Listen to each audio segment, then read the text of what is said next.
Dema xweş bibînerin hêjeyî û hevdeyta bax 2022 ji rojan roja çarşemên bûyer û geşidinê herî sereke û herî balkêş yên li seranserî cihanê rodane em ê hewl bidin di nava 20 deqenûçeyên cihanê de ji we re pêşkêş bikin.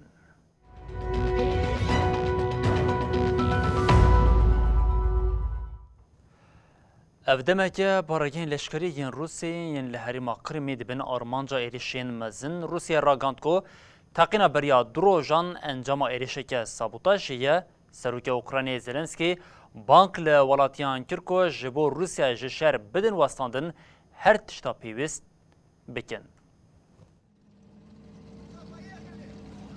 Rûsya di êrîşa xwe ya li ser Ukrayna de hêza xwe nîşan dide. Lê li Qrimê her tişt li gorî daxwaza Rûsya nameşe.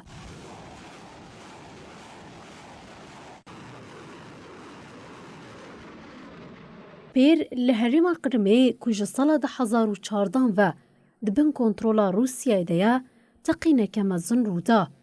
Pêşî bûyer weke êrîşa hêzên Ukraynayê hat rakandin.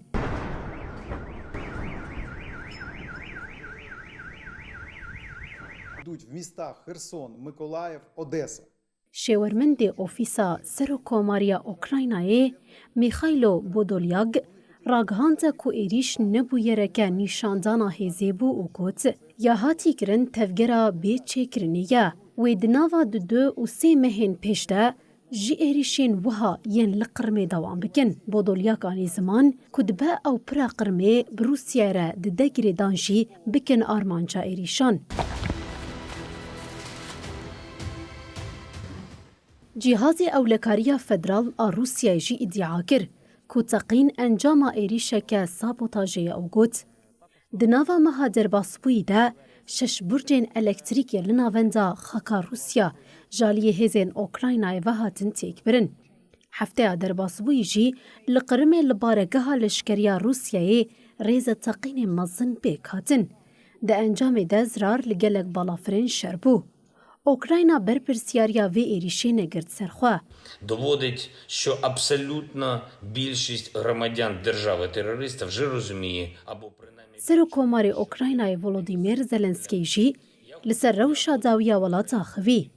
Di peyama vîdeoya duh şev hatî parvekirin de Zelenskî got ji bo Rûsya ji şer biweste pêwîst e her tişta ku ji destê me tê em bikin.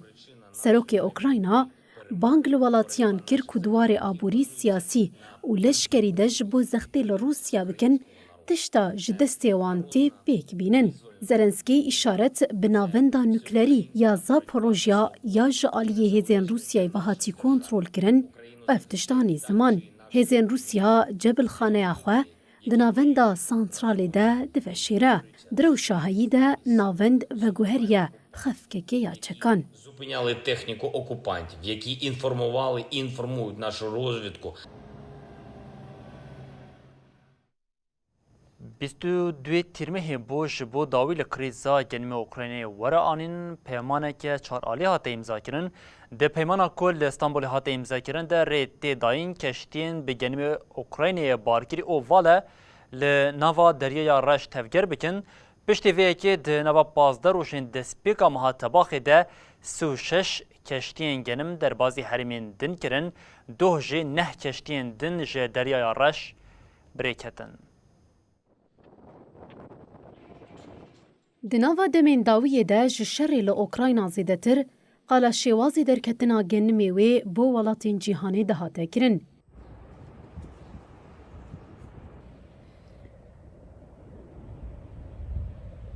Ji ber vê yekê herî dawî 22 tîrmehê li bajarê Stenbolê yê Tirkiye bi erêkirina Rûsya, Ukrayna, Tirkiye û neteweyên yekbûyî peymanek hate îmzekirin.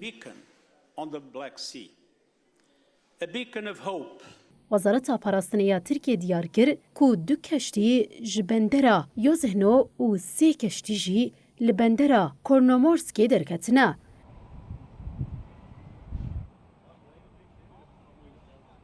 Di daxuyaniyê de hat diyar kirin ku keştî ji ceh û genim barkirîne. Navenda koordinasyona hevbeş a inisiyatîfa genimê Deryaya Reş ku ji şopandin û lênêrîna tevgera keşteyan berpirsyara rakand ku li Bakurê Bosforê 4 keştî beriya ku biçin bendera Okraynayê dibin lêpirsînê de ne. Li gorî daxuyaniya navenda koordinasyona hevbeş a ku jaliyê Tirkiye, Rusya, Okrayna û neteweyên yekbûyî ve hatiye avakirin, yekem keşteya bigenim barkirî yekşema borî gihişte Stenbolê. Peymana li hevkirina korîdorê rê li keşteyan vekir ku êdî xorekan ji bendera Odesa ya Okraynayê derbasî parzemîna Asya û Efrîqiya bike. Piştî destpêkirina êrîşa Rusya li ser Okrayna ji derveyî genim 18 keşteyên din jî ji herêmê derketin. Bi vê peymanê re bêtirî 20 ton genimê ku li bendera Okraynayê asîmane wê ji bo cîhanê bêşandin. Li ser mijarê Wezîrê Parastinê yê Tirkiye û Okraynayê peywendiyeke telefonî pêk anîn. Di peywendiyê de îşaret bi rawestandina şerê navbera Okrayna û Rusya de hate kirin.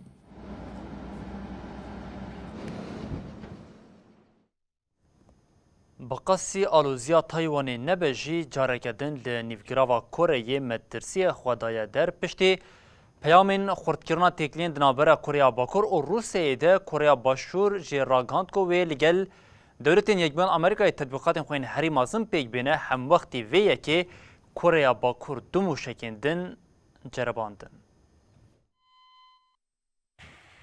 Ji rêveberiya Kurya Bakur careke din tevgerên nîvgirava Kuryê dixe metirsiyê derket. Çavkaniyên leşkeriyên Kurya Başûr eşkere kirin ku Kurya Bakur du mûşekên krûzê ji paravên Rojavayê parêzgeha Onşon avêtin. Her wiha hat gotin rayedarên leşkeriyên Kurya Başûr û dewletên Yekbûyên Amerîkayê li ser hûrguliyên weke mesafeya Frînê analîz kirine. Kurya Bakur bi mûşekên ku duh avêtin balkişand ser tetbîqata Mertala Azadiyê ya ku di wê navbera 22 tabaxê yekî îlonê de vêkirin.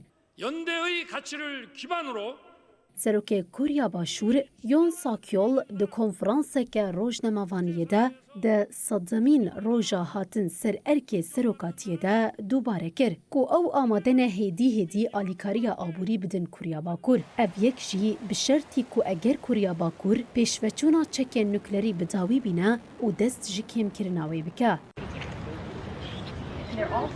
Wezareta Parastinê ya Amerîkayê diyar kir ku wan di navbera 14 tabaxê de li gel hêzên deryayî Kurya Başûr Japonyayê beşdarî tetbîqatên hişyariya mûşekî û lêgerîna şopandina mûşekên plastîk ên li dijî Kurya Bakur bûn. Ev tetbîqat bi armanca pêşxistina hevkariya sê alî pêk hat.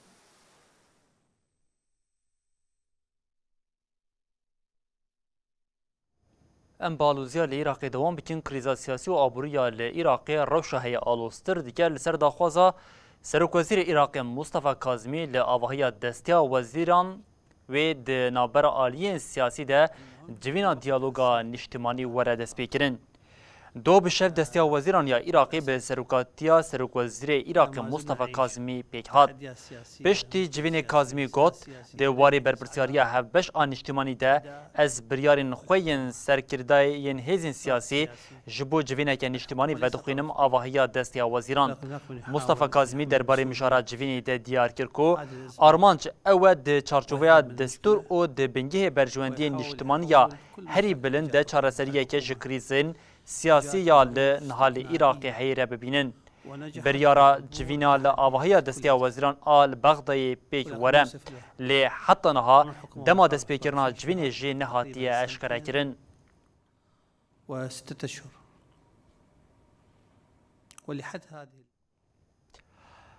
Lîderê Filistînê Mehmud Abbas ji bo serdaneke fermî li Almanyayê bo dema hevdîtina li gel Serokwezîrê wî welatî Abbas diyar kir ku heta niha İsraîlê 5 caran hewl daye gelê Filistînê qir bike ji ber ku Abbas siyaseta İsraîlê weke Holokost yanî tevgera qirkirinê ya Naziyan bi nav kir bu sedema hêrsa Berlînê. Di çarçoveya serdana xwe de lîderê Filistînê Mahmud Abbas û Serokwezîrê Almanya Olaf Scholz li Berlînê civîna çapemeniyê pêk anîn. Wir begrüßen sehr, dass die Waffenruhe zwischen Israel ڕۆژنەمەوانێک دیجیڤینێ دا ئێریشا 1972 لە ئۆلمبیادا مونیخەی ببیرخست و ji Abbas ev pirs kir. Gelo ji ber kuştina 10 sopervanên İsraîlê hûn amade ne lêborînê bixwazin. Lîderê Filistînê bi van gotinan bersiv da. منذ عام 47 Ji sala 1974 ve İsraîl pêncî komkujî li dijî Filistîniyan pêk anî. Heta ji komkujiyan wê de tir wan pêncî Holokost pêk anîn. Ev pênasekirina Abbas bû sedema hêrsa gelek siyasetvanên Alman û İsraîlê.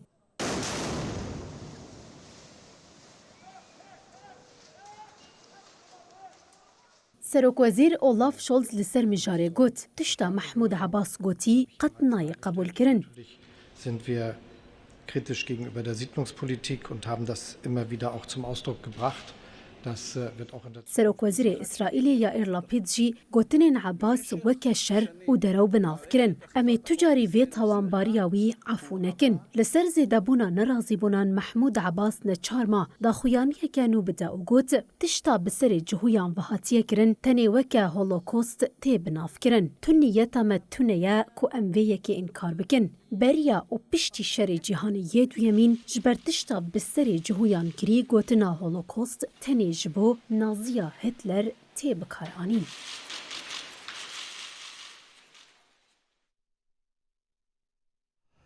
Polîtîkaya rêveberiya Ingîlistanê ya li pêşberî serxwebûna Skoçyayê nayê guhertin, namzedên nû yên Serokwezîriya Ingîlistanê ragandin ku ew ê rê nedin referandumeke nû a serxwebûna Skotlandê. Ji rêveberên Partiya Muhafazakar û yek ji namzetên serokwezîrtiyê Wezîra Karê Derve Liz Truss û Wezîrê Berê Maliyê Rishi Sunak li bajarê Partiyê Skotlandê di bernameyekê de hatin hemberî hev. Her du serokan ji gotin heger bin hilbijartin ew ê destûrê nedin referanduma serxwebûnê ya duyemîn a Skotlandê. Truss bersiva pirsa rojnamevanekî Skotlandî de o got eger ez bimim serokwezîr ez ê rê nadim referandumeke din a serxwebûnê. Truss dest nîşan kir ku Serokwezîra Skotlandê Nicola Sturgeon divê bi pirzgirêkên rastîn ên welatê re mijûl bibe û got referanduma 2014 ji nifşekê care pêk tê. Wezîrê Darayî yê Berê Sunak jî anî ziman ku ew bi kelecan bi yekîtiyê bawerin û got ew dikarin divê mijarê de nîqaşan qezenc bikin. Piştî ku Serokwezîrê Ingîlistanê Boris Johnson ji erka xwe îstifa kir, Sunak û Truss ji bo erkê wê hatin pêşbaziyê. Di hilbijartina ku 5 îlonê de di navbera endamên Partiya Muhafazakar ya welat pêk were de wê Serokwezîrê nû jî diyar bibe. Li Welêt bi qasî 160,000 endamên Partiya Muhafazakar hene.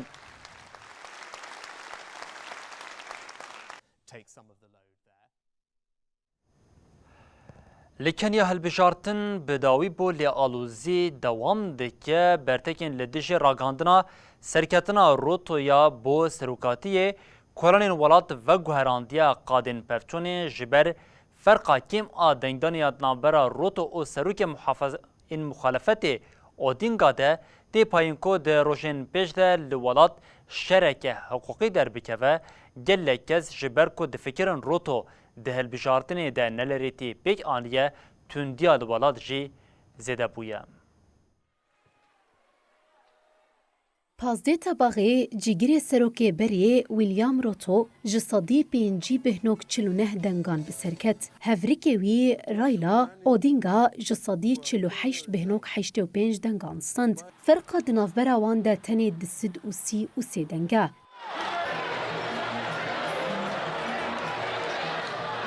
Di dema ku rastiya encaman hat pirsîn, zêdetirî nîvê endamên Komîsyona Serbixwe ya Hilbijartinên ji heft an çar qebûl nekirin ku encaman nas bikin.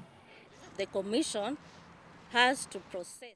Cîgira Seroka Komîsyona Hilbijartinê Juliana Şrîra got ji bo serketina Qilis a Roto li pêşberî Odinga encam şaş hatine hesibandin. Lê hilbijartin birêk û pêk hatine kirin. Piştî ku çar endamên Komîsyona Serbixwe ya Hilbijartinan encamên hilbijartinan red kir, Odinga duh sêşemê di kongrekî de rojnemavanî de rakand ku hevpeymaniya wî bi awayekî kategorî encamên hilbijartinan red kir û got ام دوی باوریه دنه کو او هجمارین کجالی سروک کمیسیون هلبجارتنان و هاتیه راکاندن ندر باستارن وی سوزدا کجبو اعتراض کرن آبریاره دی تدبیرین قانونی بگرن.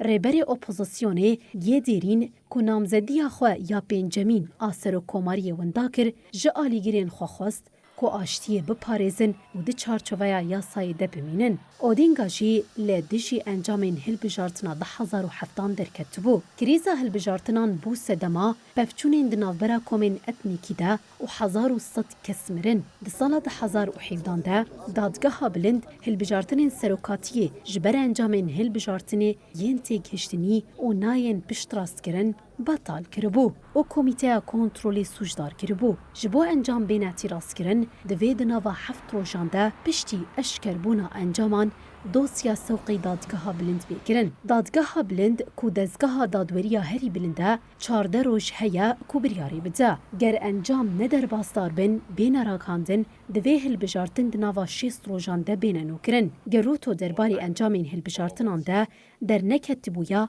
دادگاه وید 2 هفتهان ده پیش دست بکار بکرا. لگوری آجانسان و چیان آفرانسای آفبی خوا پیشاندانان باندور لگلک تاخین پایتخت نیوروبیا ین وکه کایول و کیبراجی کر. تکر هاتن شوتاندن و آلوزی زیده بو.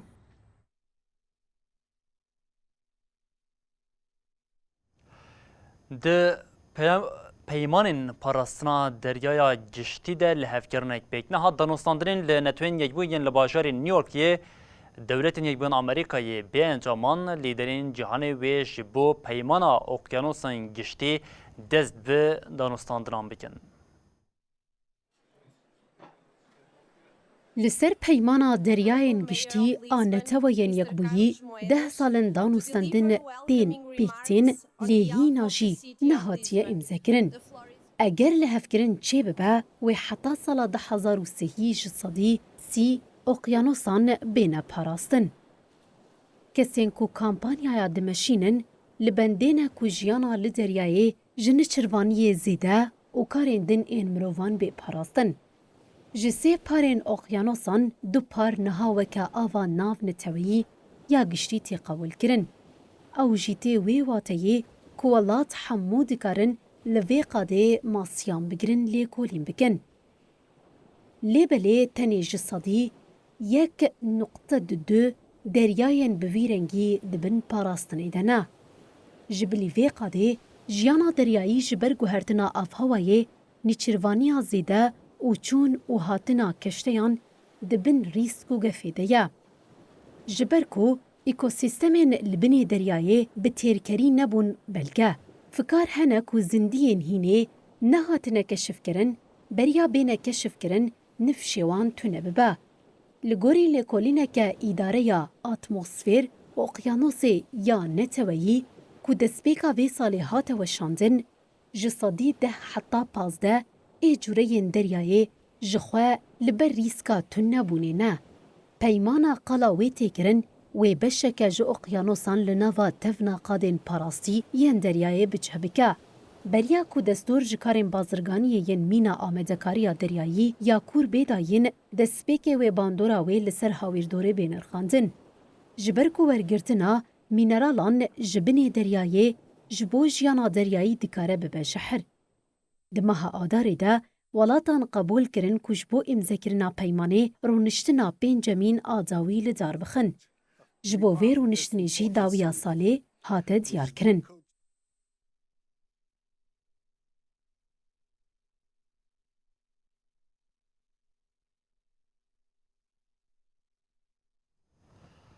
بلی بینرین هیجم لبردگیجین داوی بلتن آخوی جهانی او دبیجین حتی صبح جاری کردن ورین پیشیا و ببینندنا و خیر خوشیده هر شاد و بختار بن.